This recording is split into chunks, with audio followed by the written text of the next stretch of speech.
I grew up in a small town.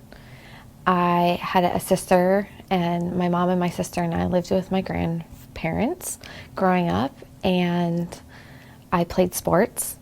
I was very active in my school, was on student council, taught kids after school programs, was pretty much a straight A student, and on the whole, life was pretty good. On the flip side of things, life was very challenging.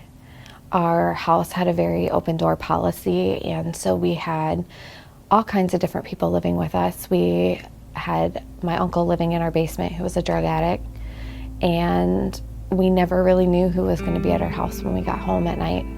I was also sexually abused by many different people in my family growing up, and I struggled with that a lot. It wasn't something we could talk about or really work through. And so to hide the pain and the frustration that I felt around those topics, I developed an eating disorder when I was 14 years old. And that was my way of getting through life.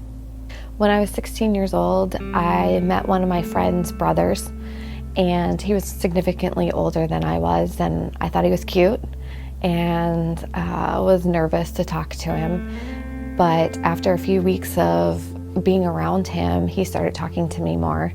I was pretty flattered. I thought it was really cool to have an older guy who was interested in talking to me. And after getting to know him a little bit, he started to come over to my house and hang out with my family. And he actually asked my mom if he could be a big brother to me and take me out and do some fun things. And so we started hanging out on our own.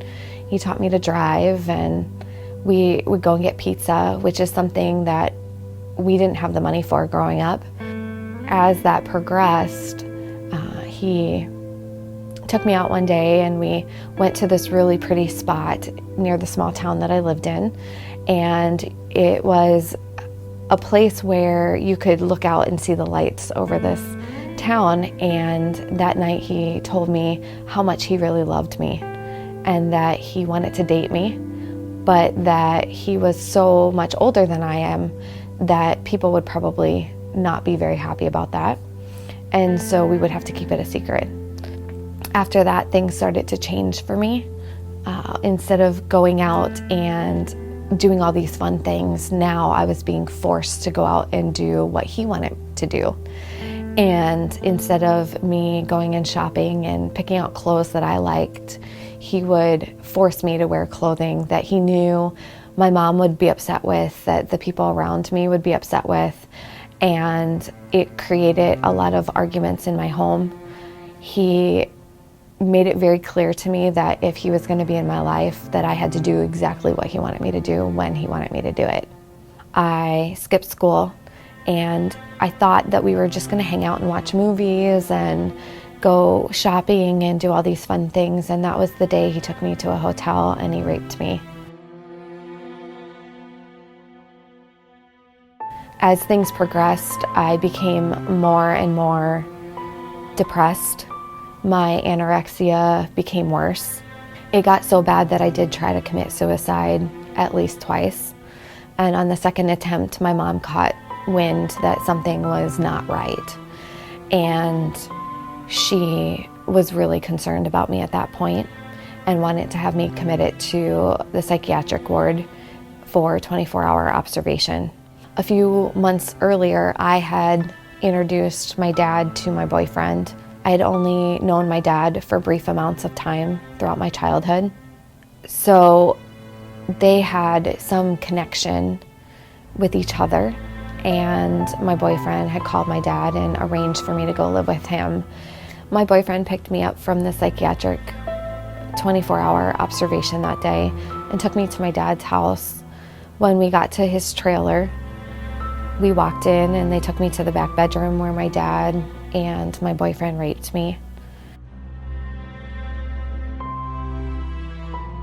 I heard them talking about how I was at a place where I wasn't going to run anymore, that they had beat me enough, they had hurt me enough that I didn't have any willpower left in me to run. And they were right. I wasn't gonna go anywhere. They had taken my car keys and my cell phone. They told me that if I was given money, that it was their money, and that any time a guy came to and from the trailer, I was expected to provide any sexual service or favor that they wanted. No matter what it was, I had no choice in the matter. I knew that my life was over. The way that I had experienced life was never going to be the same. I was at the trailer for quite a while. I really don't know how many days or weeks that I was there, but it was quite a while. And one day I was yelled at and told to come outside, which was very abnormal. For the most part, I was made to stay inside the trailer. My boyfriend had yelled at me and said to come outside, and I remember having this feeling of, why are you, like, wanting to fight back. I all of a sudden had this attitude towards him that I hadn't had in weeks. And he called me outside, and I was like, I'm not allowed to go outside. So I questioned him, and immediately he smacked me across the face, told me not to question him. And he told me to go back inside, that he was gonna go get someone. And in my mind, I knew that that meant another man was coming to the trailer. And so I went back inside, and everybody else was in different rooms of the trailer, which was very odd. Normally there were people around all the time.